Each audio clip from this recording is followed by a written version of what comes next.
Good afternoon, YouTube. I'm with a Dayton resident, Josh. He is homeless. He's on the streets, and he is one of the many forgotten, victims during this coronavirus, mass hysteria where everything is being shut down. He is, coming to the Dayton Mall, because it's one of the only things open besides like a Parks or Myers or Walmart where you could go in and charge up and get some shelter. So, Josh, how would you describe, being on the streets the last week or two versus the last four, when all of your, resources that you had were available to you before, and now that's all been taken away? How would you describe what it's been like trying to survive this? It's very rough with everything and everybody shutting down and having to try to survive, to find food, trying to find places to stay, worried that the mall's going to close down Yeah. soon. Because like one place that you would probably be at, right now if it was open, would be obviously the library by the South Hub is a place that you could have went to. But with them taking away things like the libraries and community centers and closing down most of the soup kitchens, like it's people like you that are the ones that are, being forgotten in this whole equation. And I'm going to tell you though, any aid that they're talking about, a stimulus aid, it needs to be included to everybody, whether you've worked or whether you're on Social Security, disability. That stimulus, needs to go out to everybody. So what would be your message to any elected leaders or politicians and to the community in general as far as, trying to survive this, That they need to start opening stuff back up and start. They've overdone this thing, this whole epidemic, supposedly. And absolutely, because people can get bronchitis, another respiratory illness, but we're not closing stuff down because that we had swine flu, nothing got shut down.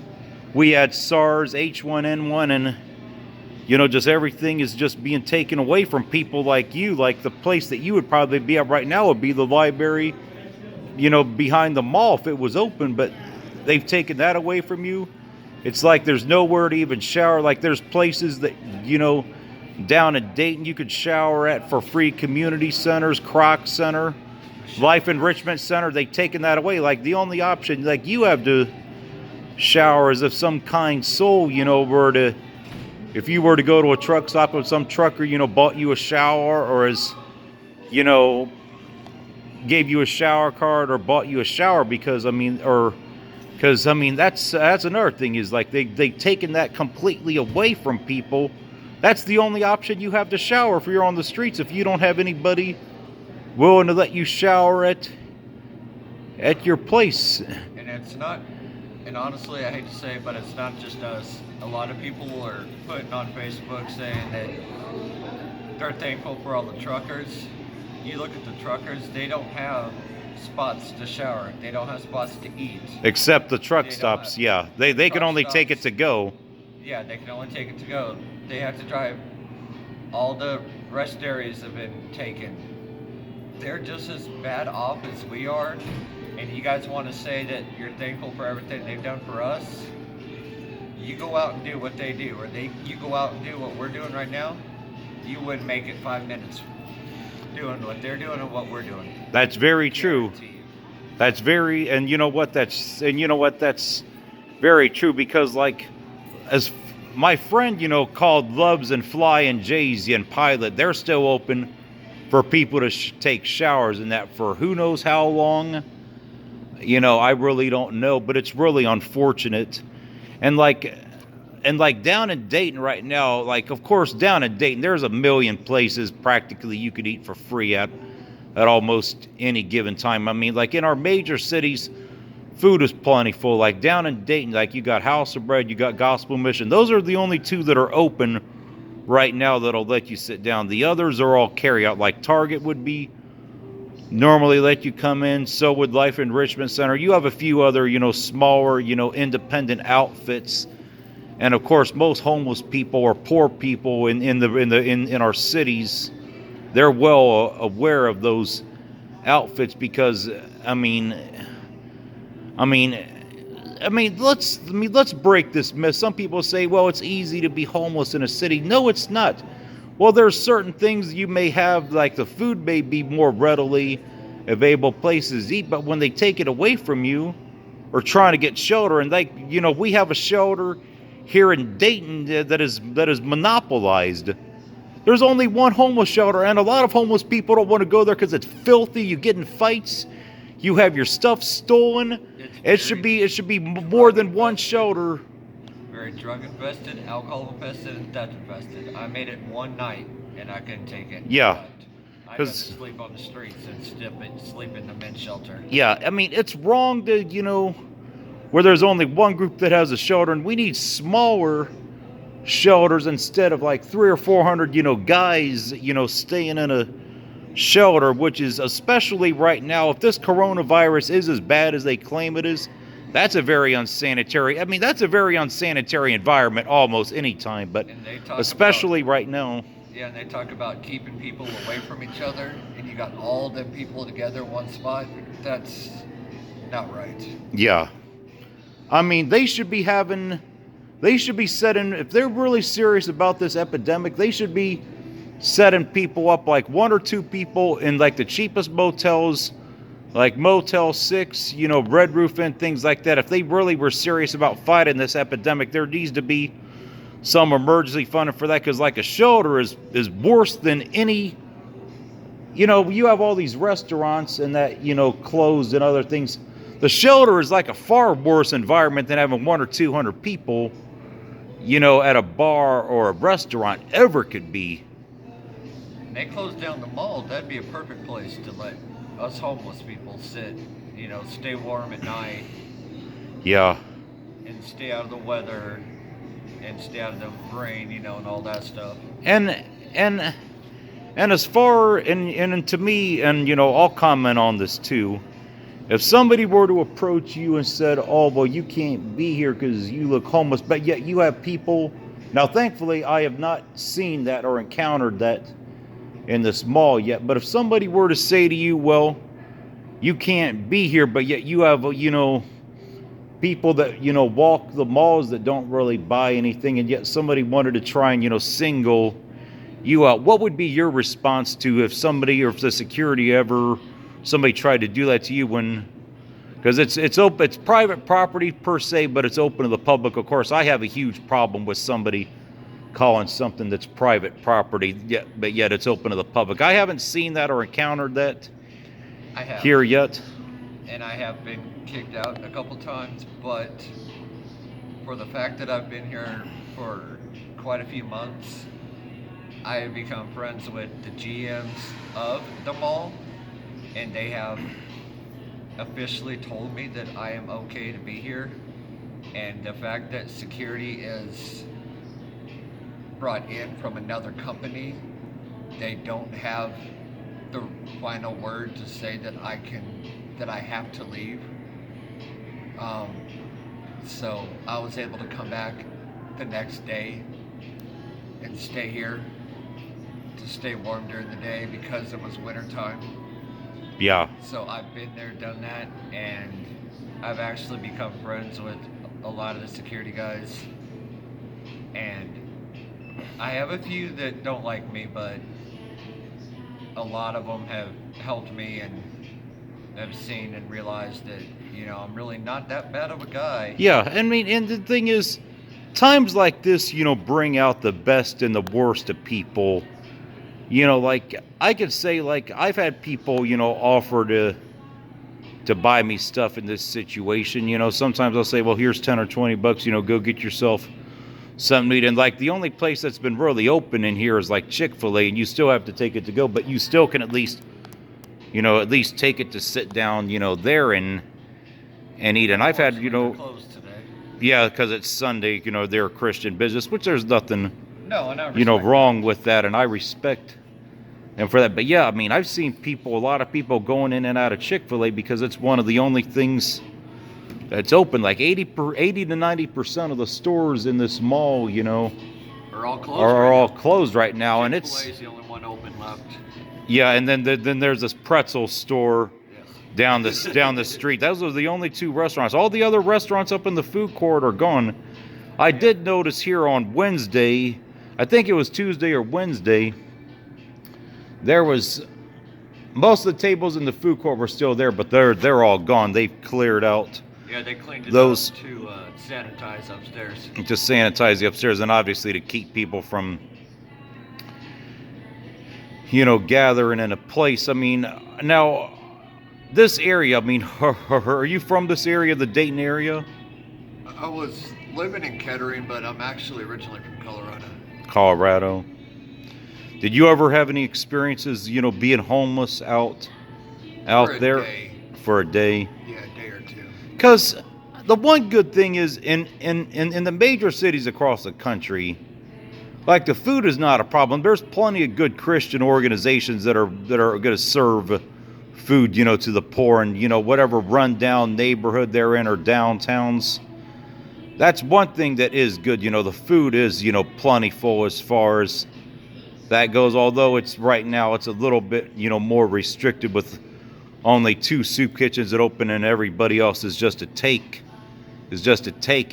so there you don't even really have like the half hour or an hour to charge your phone at a place that you normally would go to otherwise.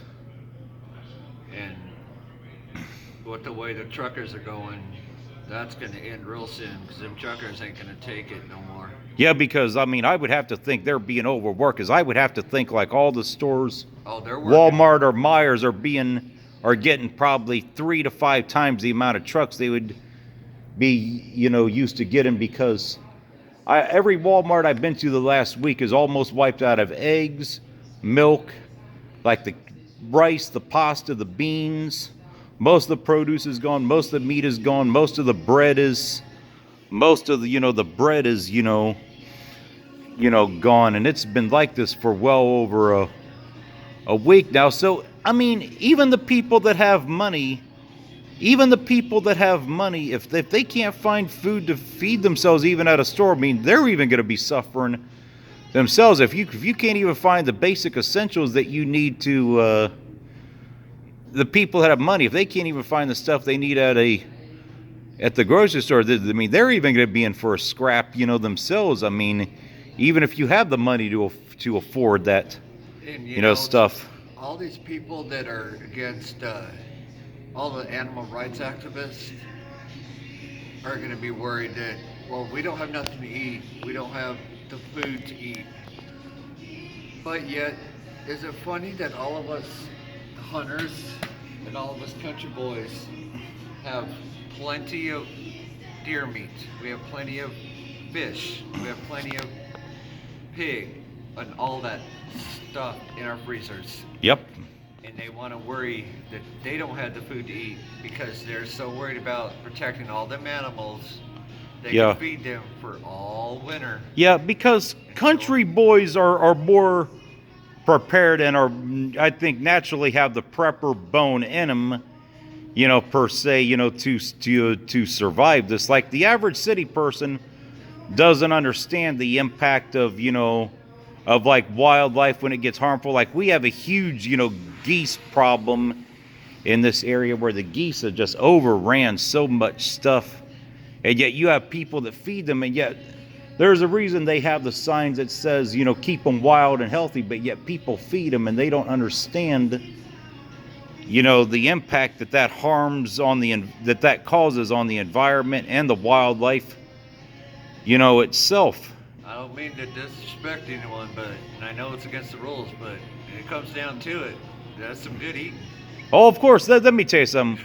Let me tell you something. Last year when I was in the Philippines, they have ducks in their backyard. Okay, like you buy a duck for about $2 to $5. Here, I was in the Philippines with my girl last year. They actually raise the ducks in their backyard. The Peking, ducks is what they call them. The white ones. And I'd say, man, that was some of the best food that I had ever had. So people that think, oh, I can't eat animals or I can't eat some wild animals, give it up, because it's some damn good eating, especially in times you need like food, this.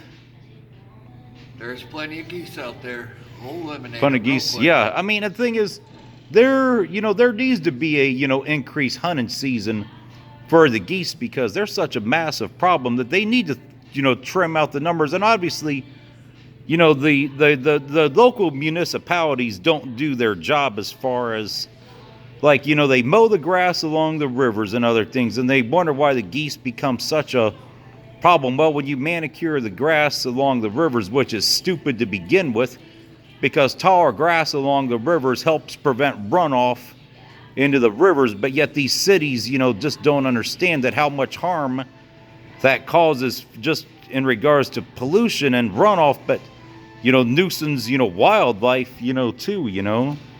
And the fact we've been having all this rain, it brings out a lot of the worms and stuff, and a lot of the insects out of the grass.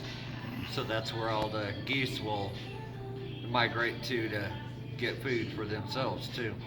Yeah. On the sidewalks, on the streets. Sidewalk and just shitting all over the place, and that causing the bacteria and Yep. other things. Of course, nobody cleans it up. And to find my videos, type in anything Dayton related, downtown Dayton, Dayton, Ohio. You'll see my videos all over. Subscribe to my page. I mean, I show people the stuff that they don't want people to see. I tell people about the forgotten people and the stuff, and then show people how badly neglected the neighborhoods in the city is. Yet the stuff that the media wants to gloss over, I don't gloss over on that. It's completely uncensored on my channel. I am not politically correct. Neither am I. I support Trump gladly. And you know what? The media don't like him, but screw him, Pretty much. So is there any other parting words you'd like to say, during this I just whole hope thing? they start getting some information to whoever needs to be to start opening some stuff up.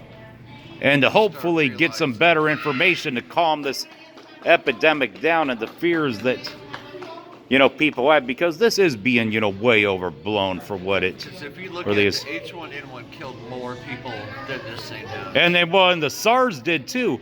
Yeah. And the SARS was a coronavirus too, but it didn't reach beyond the borders of Asia to my knowledge. I could be wrong on that, but this and SARS were, closely related. And there wasn't this kind of mass panic in Asia over this. People just need to calm down and get back to reality. You get back to reality and living life. But when we have government officials that aren't doing that, that are causing, mass hysteria, that this is a big failure on our elected officials, I mean, on both sides of the aisle, to allow this to continue and to, take everything away from people like you.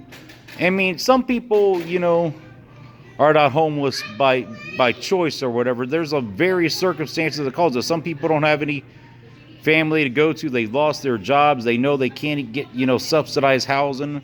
Right away, there could be drug and alcohol abuse. There's many factors that a lot of people that if they've never been homeless just don't understand that factor in. And the issues go so much deeper than what meets the eye, Exactly.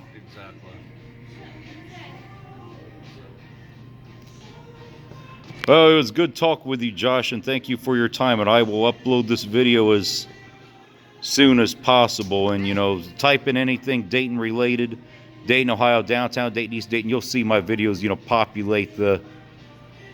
populate the search results like right away. I'll definitely subscribe. Appreciate it, bud. All right, thanks, man.